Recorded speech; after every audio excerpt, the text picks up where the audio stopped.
Let's do okay, that first. I was thinking like, okay, like people always ask us like, what is your inspiration? Mm-hmm. So maybe we'll start with that. Okay, okay. Yeah.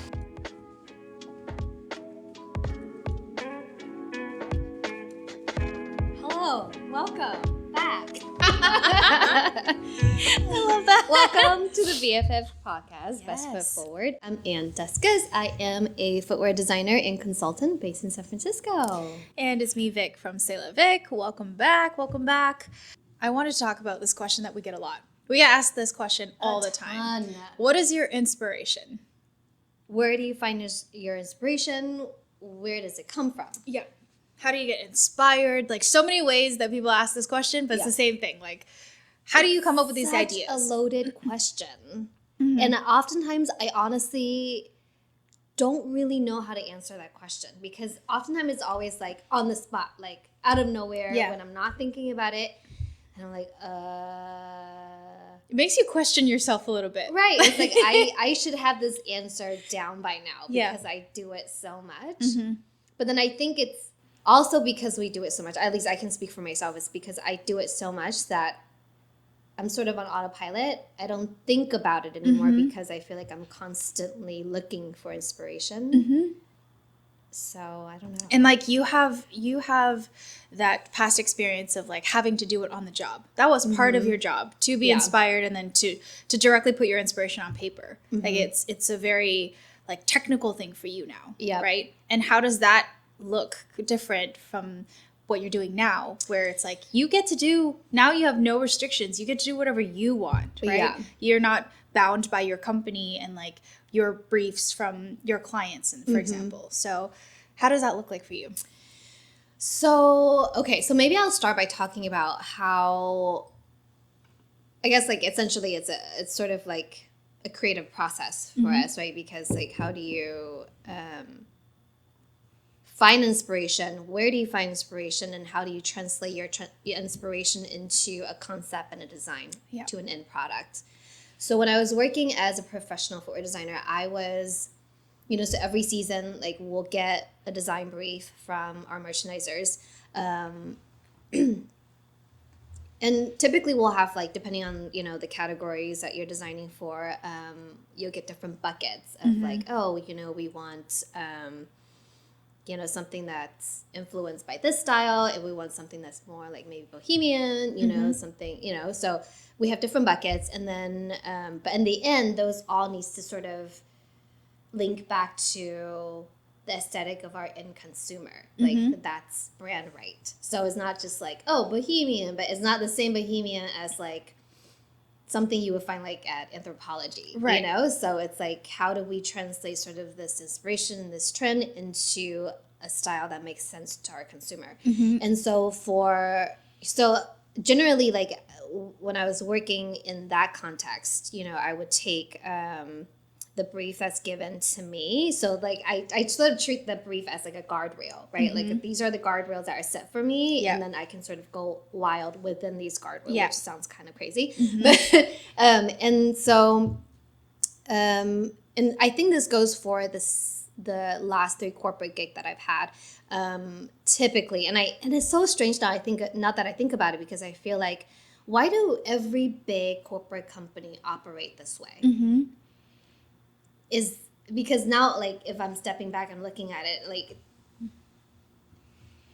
does something need to change? Because everyone does the same thing, So, like, what we would all do, and what I've always done, is we would look at, like, a trend forecast tool. And at the time, from my last 3 jobs, I've always used this trend forecasting service called WGSN. Okay. And I think prior to them called WGSN, they were, I think they were called like Style Site, and then sort of like transitioned into, but it's the same service where they basically collect like global trends, and they put into these like little like trend reports for you. It could be street style, it could be high fashion, it could be for women, for men, for youth, whatever it is. Can you also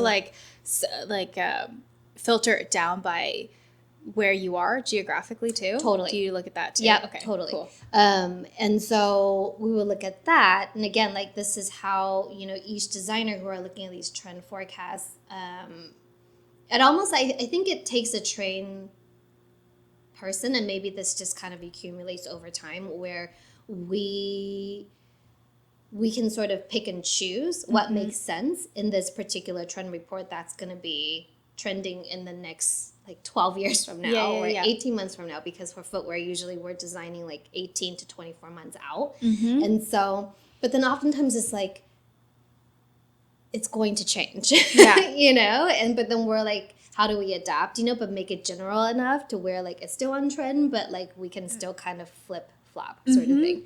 And so we always start with that. Like we sort of find like a general inspiration from those trend reports. And then we go create like a more like detailed version of like mood and concept centered around our end consumer.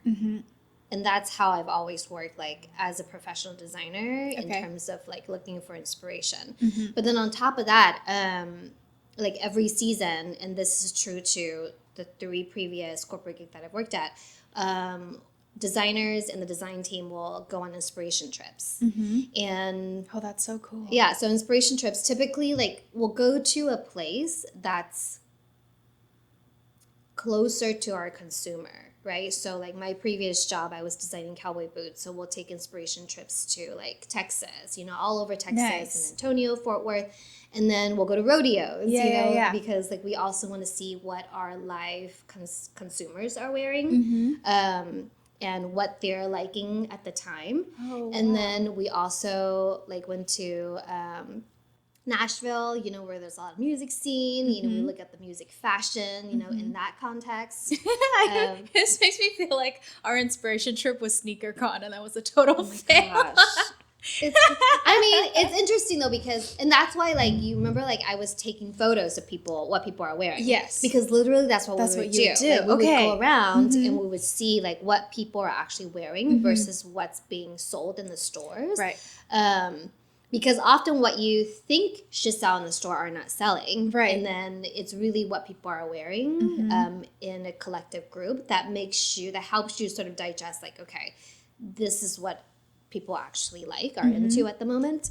And so, but it's crazy because we would like try to sneak photos in stores that we're not supposed to take photos. And, you know, we would try to like, you guys were like spies. Photos of people. Yeah, it's crazy, you know? And so, so that's what we would do. So inspiration trips and trend forecast report when I was working as a professional footwear designer. And that's where we typically get our inspirations from. Okay. Yeah. That's really cool. Now that you don't have those guardrails, you don't have any restrictions, has that changed, or do you still follow the same kind of, you know, guidelines when you're designing what you want to do now? I don't anymore. Okay. But hold on, before we get into me, because I feel like I've been talking for so long, I want to hear about like what your creative process. Okay, so I don't know if you guys have listened to our previous podcast episode. There was an episode where we talked about, I think it's the episode with how we sort of vet the clients or the project that we want to work with. Yeah. And in that episode, we talked about like, okay, you've been in the sneaker customizing world for 10 years and you started on Etsy versus now you can be more selective. So can you take us through like how you find your inspiration like 10 years ago when you first started versus where you are now? Yeah. So 10 years ago, I feel like starting on Etsy, and especially when this customizing thing was a side hustle, it was a lot more geared towards clients that were willing to pay, like we said, right? So I had a lot of Disney-inspired shoes or like anime-inspired shoes. So it really depended on what the client came to me with, and they would come to me. That was my brief, right? So we would have a conversation that was like quite extensive about like what they were expecting, color schemes, and all that stuff. And I would always make a checklist and make sure that I hit all of those things that we've talked about in our conversation. And that's how I went about designing the shoes and painting them. And I think nowadays, and like back then, so I was always doing this kind of, I would say like mindlessly, because I didn't really think I had a lot of input on design. Yeah. I always had to look at a reference image, and for the longest time, I didn't feel like as an artist, I was capable of coming up with my own things. I was kind of like, yeah, like I can easily replicate something really well. Give me a reference image and I'll give you pretty much like a print of it. And that was kind of what I thought the extent of my artistic abilities was. Like I was just naturally very like good at that. And now when I'm getting more kind of corporate projects, of course, all of these things tread upon, copyright and trademark. And they're like, no, you can't do anything that's too close or too similar because we're going to get into legal issues. Then I've had to kind of draw from inspiration and like do things that haven't been done before or not inspired by anything that's copyrighted. And so for me, it's like, but I think that's been very deep and I've always liked it, but never had the confidence to do it myself. Yeah. So it's a lot of like researching now, coming up with things. And I think what's always been a constant though is I enjoy making something that doesn't already exist in some form, right? So maybe it's like taken from something. For example, I love doing porcelain, but like that's always been in like vases or like, home decor kind of things. And I'm like, oh, it's never been done on shoes the way that I envision it. So then I like applying that. So something different, something that maybe I've seen before, I've been inspired by, but haven't actually seen it done on shoes. Yeah. So would you say like when you do your research, like it's not really just about research of what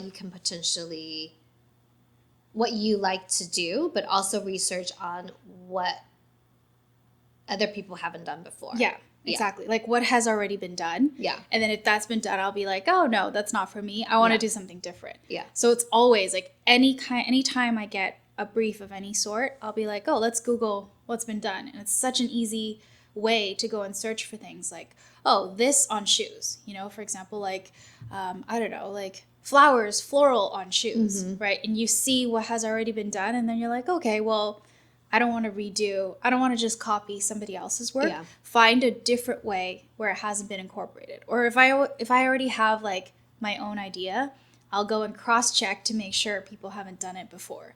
Because I don't really like repeating the same thing. Okay, so I just want everybody to make note of this, what Vicky just said, because I feel like most people... I mean, I'm sorry if I'm like totally offending people by saying most people, because I feel like maybe it's just because nobody calls it out. And that's why we don't know about it. Yeah. But I feel like so often too, I think I get tagged, and I'm sure you get tagged too, so let me know if you do. But, again, like we use IG as a tool. Yeah. And to an extent, like our portfolio. Right. And I think so some of the work that we put out, takes on a life of its own, and a lot of people gets to see them. And then somewhere down the line after you posted, your work, it could be months, it could be years from now. And then a brand or somebody else will do something very similar to what you've like done. Yeah. And then we'll get tagged as like, oh, this person totally copied you. Or like this brand totally copied you. Yeah, I mean, no, they didn't. Yes, they did. They didn't. Whatever it is. Yeah. It's up to that person's interpretation of like what are they seeing in terms of similarity, to what you've done in the past, because in their mind you did it first. And so I think it's so great that before you start any project, when you're inspired by something, you don't blindly go into just creating. I mean, I think there's like kind of like, it's a double-edged sword, right? Yeah. Because I love the idea of like, regardless of how it's been done before, like I just love this idea. I'm just going to go for it. And I don't want other people's version or whether or not somebody else has done it to influence whether or not I do it, because I'm just like excited about it. Yeah. So it kind of sucks, right? But it is also good because especially if you're doing work for a client, you need to make sure that you're not being hired to create something that's already been done. Yes. So I think it's so good that you do that. Yeah.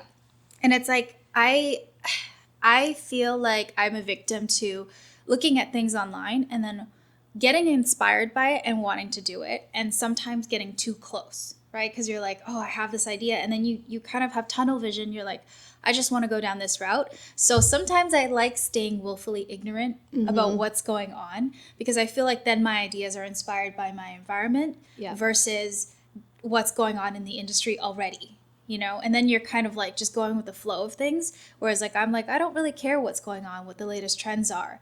I want to just do what I like to do now, right? So sometimes I stay away from scrolling too much on Instagram or like on Pinterest and like, oh, like this shoe is getting a lot of likes. Like, let me make something very similar to it.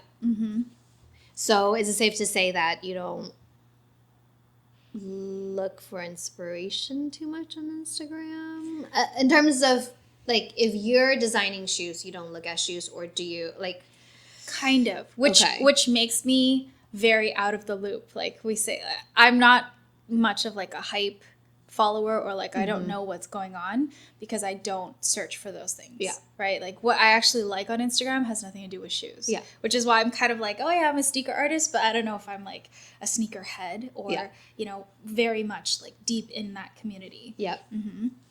Okay, I will just get on the record right now, and people who knows me already knows this about me. Like, I'm not a sneakerhead, and I don't claim to be one, nor will I ever be Ann's one. like in her own class, though. I feel like you're on top of the trends without purposely having to follow the trends. You're so nice. Yeah. You don't have to say that because we're friends. Yeah, that's so interesting, because I think for me,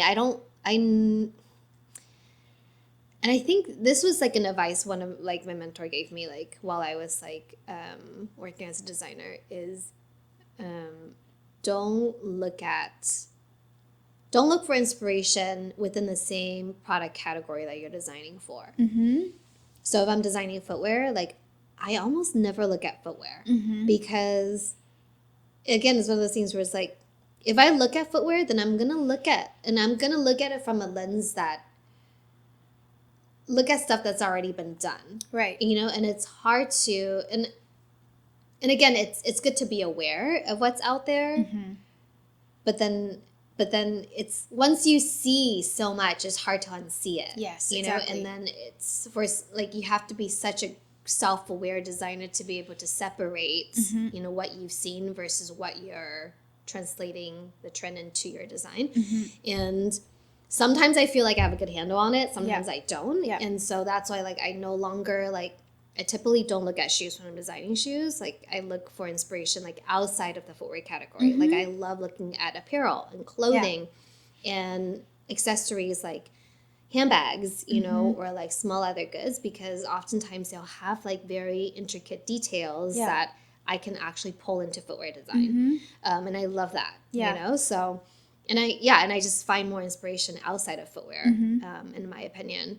And also, like, I guess, like, what I'm seeing right now, what's trending on IG, like, based on, like, if I'm looking at, like, stuff that has a lot of likes or are garnering a lot of attention, you know, are, like, footwear that are not really wearable. Like, they're more concept shoes that are just, like, very interesting to look at, you know? And I feel like those are the kind of stuff that I love. I feel like you've changed my Instagram algorithm a little bit being around you, in that it's more, I get a lot more recommendations for concept shoes where it's like, oh, okay, a shoe doesn't actually, like, I've fallen into that trap where I think about shoes as my canvas. So I work a lot on Nike Air Force Ones. That's my canvas, right? Like, oh, how do I design around that? But wait, there are so many other shoes. Shoes don't necessarily have to look like that. They don't have to have that same shape. They don't have to have, you know, the same panels or whatever. And then, like, I've realized that I've put myself into a box by constantly thinking that that is my only canvas. Even though, like, I've restricted shoes to be my canvas, but it's like one style, you know, and it's so limiting. So I feel like now I'm getting more like concept shoes, and I'm like, oh, well, that's kind of cool, right? Like, how do I customize on other silhouettes? Or, you know, can I think of my own way to interpret a silhouette or change it up somehow that's not just, you know, using what I already have. Totally. Yeah. Yay! Okay, I'm glad. So good. How, in terms of, like, how I find inspiration today in my current business, so, you know, to our listeners listening in for the first time, I currently run my own design studio where I work with brands and private clients, mostly on like a one-on-one basis, to create whether or not it's a concept or a wearable custom sneakers design. Like it's a one-of-one design for the client themselves. And it's interesting because I feel like I've gotten a lot of asked in the last month or so, like, Ann, like, where do you find your inspiration? You know? And it's interesting because I noticed my answer lately to that question has been people. And I think it's so relevant to me and to the brand that I'm trying to create and to the community that I'm trying to create, because I always say now, like, at the end of the day, yes, footwear is the product that in which the service that I provide, but I always say it's a byproduct, because I feel like the service I'm really providing is the relationship that I have with my clients. And so oftentimes I feel like nowadays most of my inspiration comes from my clients. Yeah. And so I can give like a couple of examples. So like for one of my clients is, yes, like he is a huge fan of AJ1s, but then, you know, in the conversation went from like, oh, you know, he loves the 1985, like the very classic retro Air Jordan 1 high. Yeah. But then he's like, oh, we should just make a high because it's like so popular and it's like, it's, you know, it's a shoe that I really like. But then I was like, okay, well, is this a pair of shoes that you're going to just be displaying, you know, because you really like it, or is it a pair of shoes that you really want to wear? Yeah. And so ideally in my mind, it's like you can do both, right? We can achieve both versus one or the other. And then, but he was like, well, but I have this injury, you know, from, you know, playing ball that, you know, anytime I wear AJ1 high, you know, like the top of the collar rubs my like bone the wrong way, the ankle bone the wrong way. Right. And so I get the sore and I can wear it for an extended period of time. And then, as you and I both know, like everybody in the sneaker industry hates on AJ1 mids, you know, because proportionally it's like, oh, it's not as like sexy as the high and it's not as cool as the low. And then so everyone always uses like the mids as like a donor shoe, pair. right? So sad. Right. But then he's like, actually, the mids are great for me because of this particular injury that he has. And I was like, let's do a mid for you. Yeah. Like, you know, so we can achieve both, right? So then this is like just taking inspiration from my client. It's like, how do we, because of your personal preference, you know, how do we make a kick-ass AJ1 mid, you know, that will blow a lot of the AJ1 highs and lows out of the water in the market right now. That's right? the beauty of customs. Exactly. So that's taking inspiration like from my client. And then so oftentimes like we'll have like a one-on-one, you know, where like I really want to take the time to get to know my client versus like, oh, just tell me what you like and you don't like, and I'll make sure I don't incorporate them. You know, incorporate them. Yeah.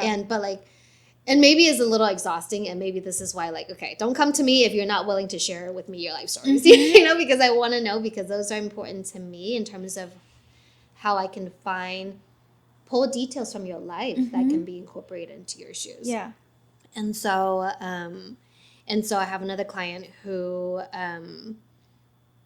just loves like really funky stuff, right? And so she doesn't want, you know, anything that's on the market. You know, she doesn't want anything that's model after anything that's on the market. She wants something that's original, just true to her. And so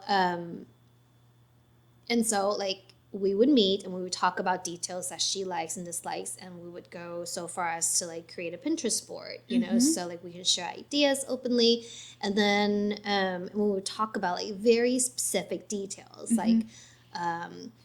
like a little pocket on a shoe, you know, or, you know, like little details like that. And, you know, from her own like collection of stuff, you know, of like, okay, how do we bring these little details that you like into a footwear that doesn't exist right now? Yeah. And so, and again, so like to me, that's taking inspiration from your client and from the people. Yeah. And to me that, like, I love that because I feel like at the end of the day, the product I create will carry so much more, not just physical value, but the emotional value and the sentiment that you have towards it.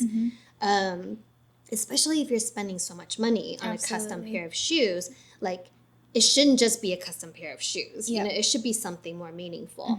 And so I love the aspect of creating a product around and finding inspiration from the people that I'm creating. Can I just add, I was there for one of the meetings with your client, and I remember you guys were looking at like her feet and the way that she finds, like, for example, what's already on the market, either it's like not good for her foot shape or like the way that she walks, you know? And like, I remember you shortening like a part of the shoe so that it makes her foot look longer or bigger because she like it makes her foot look shorter. Like, because her foot are more elongated. Longer, exactly. Yeah. So like that like part of it, is like incorporated into the design. So it's like a very bespoke experience that's not just getting a shoe off the shelf, you know? Yeah, and that's super cool. And that's why people come to you, because it's so unique. You're not going to get that just from the shelves, because that's designed for the average person. It's not designed for one specific person. Yeah. Thanks, Vicky. So cool. It's so cool. Yeah. And I think for me, it's like, I take inspiration maybe a little bit differently from you, because in the past I was very inspired by clients, and everything would be like, oh, what is this event that this person is celebrating? Or what's the purpose of getting these shoes? Sometimes it was like for a proposal, for an anniversary, for a birthday, which is so special. And I totally like that. But on the flip side of things, I feel like I am a little bit more inspired now by my environment and things that I see. So I'll go through life and I'll look at things like, oh, you know, this is a stupid example, like this garbage can, you know, what aspect of that could be incorporated into the design of my shoes? Or like this thing, like this gadget on a bag, maybe like this feature on a bag I've never seen on a shoe, like maybe that needs to be incorporated into my designs. And so it's like very based on like my environment versus having people, because I feel like I've worked with people for so long that I'm like, I need a little break. I need to put some things where like the light bulb will go on a day-to-day basis where I haven't been able to incorporate that onto a shoe. And I'm like, this is the perfect opportunity for me to make that happen. And it's kind of been fun to do that. Like, oh, putting desserts on a shoe. It's like, oh, I've never seen that done before. I'm going to go and try to do that in my own way. You know? Yeah. But it's so interesting how people are like, how are you inspired? And I feel like they want to know, like, they want to get into your mind. Like, how does Ann Duskus come up with all these ideas on her Instagram feed? What makes her want to make, I think you made a shoe out of like a Happy Meal box. What were you thinking? It was more like a concept shoe. Yeah. Or like egg cartons, you know? Yeah. So I feel like you're also inspired by some of like household items or things that are laying around. Like a shoe can be made of any, you've said that, and it kind of like is imprinted in my mind. You can make anything out of a shoe, or you can make anything into a shoe. Yep. Yeah. I totally butchered that. No, totally right. No, I mean, when I did like if you guys haven't looked at the Instagram feed, you can scroll. It's pretty far down, like maybe in 2019 or early 2020. I just did this like, it was actually, I'm going to give her a shout out. So it was actually inspired by this amazing artist from London. Her name is Helen Kirkham.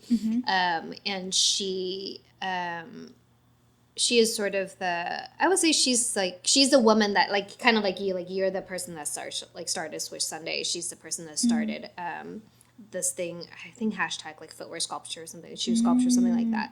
And basically she would just, it's basically a way to get people to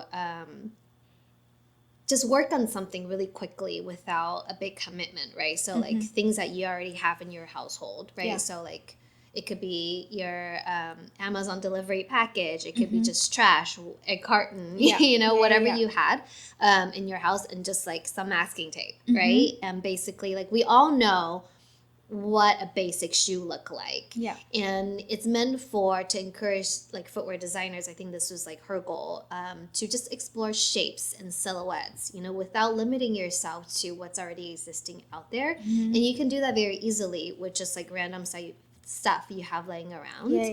We should actually do one. I was going to say, we I think what was really fun last year, we carved pumpkins, you know, and that was like a good exercise to take you away from what you do all the time on the daily, and then just think outside the box. Yeah. Right. And just get your creative juices flowing and like. Exactly. Yeah. And going back to one of the episodes that we had that was on like creative block and creative burnout, right? That's actually a really good way to get yourself out of a funk. It's like, I'm supposed to be designing a pair of shoes for my client right now, but I'm really like just like dry, you know, when it comes to like generating new ideas. So just like shut everything out of the way and just get some trash, you know, from your recycling bin, and just get a roll of masking tape and just start like ripping stuff up, taping things up, and like know that like because it's trash, like you're not committing to anything. You're just exploring shapes and silhouettes, and it's just such a good way to like get some ideas going. Yeah. Because especially when you're sitting down starting a pair of customs, you have that pressure of like, I'm going to do this to make it right. Right? It's like the process is very like structured. Yeah. Where you almost cannot make mistakes because you can't afford to. You don't have time to. Whereas like when you dump all that out the window, then you're just like, okay, I can make mistakes. I can screw up. It can look terrible, but it doesn't matter because this was all free stuff that I had lying around. Yeah. But let me tell you, if you go into the hashtag that she's created, like, even though like it looks, they're essentially like trash. You know, really crappy ones. They look so like, even if you think you made a mistake, like even the one that looks like a mistake looks really cool. You know, so it just opens your eyes to like creating with no pressure. You know? And you know that this reminds me of when we went to that workshop at Echo, like in Amsterdam. That's pretty much what they did. They gathered a whole bunch of artists and creatives and said, here, you have unlimited resources, make something. And honestly, some of the times it was like crap. Like you could see on the workstation all these artists working, and they're you know, being really creative, but some things worked, some things didn't. And they were playing with like textures and coming up with things that even the designers at that company didn't think of. Right. It's like no wrong answers. And you just have to like try in order to like, you might have to do 10 things and maybe only like 2 of them work. Yes. You know, and you just present those 2 things. And it could be gold, whatever you find at the end. Yeah. So I think we should do that more in 2022. Okay, let's do it. Yeah. Just block out a couple of hours and just make anything. Totally. Yeah. And you guys should try it too. Yes. We'll live stream it. Yeah. Cool. All right. That sounds good. So that's our creative process. Thank you so much for listening, watching. Make sure to click the follow, subscribe, and we'll catch you guys next time. Peace. Bye. Awesome.